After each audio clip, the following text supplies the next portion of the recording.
Monday night means the 2 Minute Drill podcast is back. I'm Jim Monaghan along with Chris Swendeman. And Chris, let's get right to it. The big news coming out of Tampa, actually from the West Coast, is that Gerrit Cole undergoing season-ending Tommy John surgery after seeking a second opinion from LA-based Dr. Neil Elatrache, who is going to perform the surgery tomorrow. And obviously, this is not good news for the Yankees or their fans. No, as a Yankee fan, it you held out some glimmer of hope, and even I was guilty of it. I was like, maybe they can, rehab it like they did last year. Maybe you get the second half out of them, after the All-Star break, and you held out every glimmer of hope, like maybe that second opinion. No, and it just comes crashing down when you hear the news that it's official and he's going under the knife tomorrow, and it's just heartbreaking that it's so early in the season. And you just wonder, what happened between the end of last season to this, early spring training that how we got to this point. Well, there's a couple of things that happened, and we had talked about this earlier. Cole pitched the last game of the season for the Yankees, and I believe that was Right. October 20th. So because the Yankees got so deep into the playoffs, game five of the World Series, he didn't have as much downtime as he might have had the Yankees been bounced in the first round or not even made the playoffs. So there's one factor right there. But another, and I reached out to a couple of guys who I know who do Tommy John surgery rehab for players, and they've been doing it for the high school, college, and professional levels, and they've been doing it for a number of years. And he said that with regard to Cole, he said that, the answer is a couple of things. It's a little complicated, but one is age and previous history. Makes Anytime you sense. pitch, there's a little bit Right. of wear and tear. Cole does have some UCL history, so that's going to add up. And whatever he was doing during the offseason, he was not going to be throwing with the same intensity. He could be building up his arm strength and maybe getting to the point where he could throw 45 pitches. Let's say that's 3 innings Right. before he reports to spring training. But if you're doing that on your own, you're just not throwing with the same intensity as you are when you face a live batter. That's just the way it is. And he also I mean, there were videos of him on his Instagram. He was actually throwing bullpens to his wife. So I'm thinking he's not exactly throwing with really high intensity. All due respect to Mrs. Cole for being his bullpen catcher, but it basically exemplifies the fact of what you're saying. Now, one of the other guys who I spoke to said that this whole epidemic, and guys are dropping left and right. It isn't just a Yankee problem. This will be the third pitcher that they've had go through Tommy John surgery just this spring training alone. But it's happening all over baseball. The Mariners just lost a guy. The Orioles just lost a guy. The Red Sox, Brian Bayo, who's supposed to be one of their top starters, he's having some shoulder issues, so they've been bringing him along gradually. But what this other guy said to me is the velocity culture is 100% creating this. And you and I have talked about this in Yep. previous weeks. It's starting at the lowest levels and it's working its way up. We've known since the 80s that max effort pitchers are going to get hurt. That's why back in the day, those guys didn't get drafted. Now, everyone's throwing max effort and chasing spin rate. We've always known it would cause injury when you try to have super electric with your stuff. So this is a big part of it. And you've got guys, I mean, look at how the game is now. You go 5, maybe 6 innings as a starter, and there's one electric arm after another, after another, after another coming out of the bullpen, throwing 98, 99, 100. That's exactly, you just explained the Yankees offseason blueprint for their bullpen. That's exactly how they set it up to get to Devin Williams, one of the best closers in the league. But look at every guy they have leading up to him. Luke Weaver, notwithstanding. Look what Luke Weaver did in the postseason last year. Now he's your seventh inning guy or your eighth inning guy to bridge to Devin Williams. I mean, every bullpen is trying to, replicate those big, heavy, fast arms leading, to their big gun and their closer.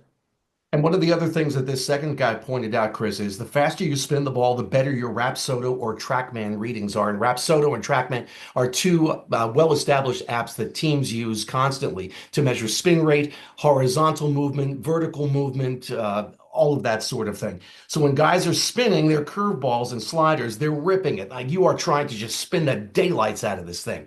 Now, when you do throw, whether it's a fastball or a curveball, the ball is going to spin. Right. Otherwise, all you get is, nothing but knuckleball. So the ball will spin, whether it's a fastball like I just showed, or a curveball where it's coming over the top and you get that downward spin, sort of like that thing. But if you're doing this and putting continued additional stress on your elbow, you have what we're seeing now, where it's just one pitcher after another after another. And my hope is that some sanity comes back to this. And I use Leo Mazzoni, who was the pitching coach for the Atlanta Hmm. Braves when they won Yep. how many National League pennants in a row? Was it 14?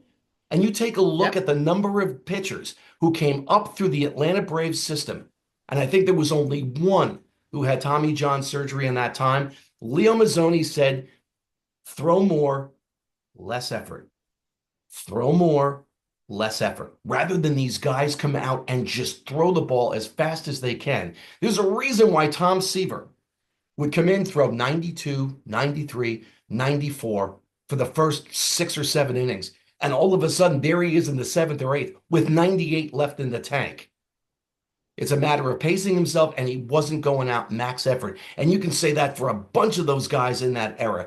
Gibson, Drysdale, a bunch of those guys who came up, or any and all of those Atlanta Braves pitchers. Throw more during the offseason. Obviously, you give yourself some time to rest and recuperate, but throw more, but you don't have to do everything at max velocity. And I'm going to use one example from Atlanta, not homegrown Atlanta, but maybe the best out of the bunch, Greg Maddux. Not Braun up here, Mm-hmm. smarts. He outsmarted. He was maybe one of the smartest ball players I've ever watched because he knew how to throw. He wasn't throwing it by you. He was knowing what the batter's tendencies were, and he was offsetting that. He was one of the smartest players in the game, and you never saw him throwing 100 miles an hour, He but could give you he 96 when he needed he to. he could, but he dialed it back when he had to too because he Yes. knew how to get you out without throwing the heat. And that's what made him one of the greatest pitchers we'll ever see. And I still to this day think he may be the smartest pitcher we've ever seen because he knew when to use either the heat or when he could use other pitches to get the batters out based on their tendencies alone. So one door closes and another one opens, and that door opening would be for Will Warren, and we'll Yep. see how he does. And also Marcus Stroman. It looks like he's going to get his wish. He said, in fairness, Stroh said, I'm a starting pitcher. And guess where Stroman is right now? He's in the starting rotation. And Jim, don't forget, one of the really sneaky kind of moves that Cashman did this offseason, and I think it may be really beneficial at some point, they signed Carlos Carrasco. It was a minor league deal, and he's just coming along slower than everybody else. But you know what? Something Joe Torre said years ago. It's never a problem to have too many pitchers. And I think the deal with Carlos Carrasco, he's another oft injured pitcher. But what if he works out? That could be a huge get for the Yankees. Let's turn to the NFL. Lots of free agent stuff going on today. And hey, how about those Giants? Ah, sorry. Now that I got that out of the way, my natural reaction. Um, yeah, so they signed a cornerback from the Saints, Paul Sonadebo, and they re-signed Darius Slayton. And let me see. Wait, hold on. Goes down, checks list, quarterback. No quarterback. That's what I thought. Currently Tommy Cutlets. Yes, he's back. He's back again, folks. He just won't go away. I'm going to steal a line from you for a second. How can we miss you if you don't go away? But they have not signed a quarterback. I don't know if they have a game plan in that front office right now. I'm sure they won't be sharing it with Hard Knocks this year, but I don't know what to tell you about Giant fans right now. They have to be beside themselves because their quarterback room is an utter disaster and it's looking like it's getting late early, folks. I have an idea. Let me Oh run boy. this one past you. And Oh, the idea is oh going to boy. sound a little crazy because Okay. just a few weeks ago, I was saying that the Jets shouldn't even allow the guy to dress in uniform. This was at the end of December. Aaron Rodgers. What about Aaron Rodgers as a bridge quarterback? Is there a better QB as a free agent who's out there right now? And what's the worst that could happen? So here's my counter argument to that.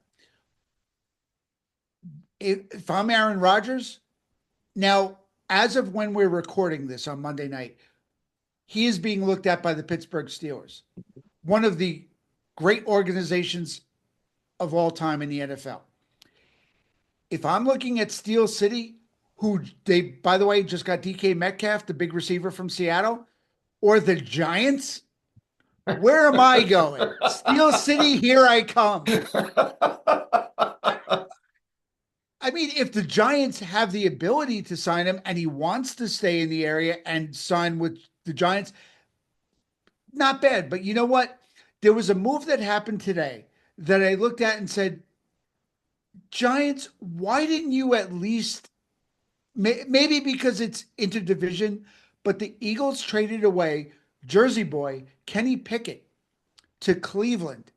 Why didn't you at least inquire? What would it have cost you to inquire?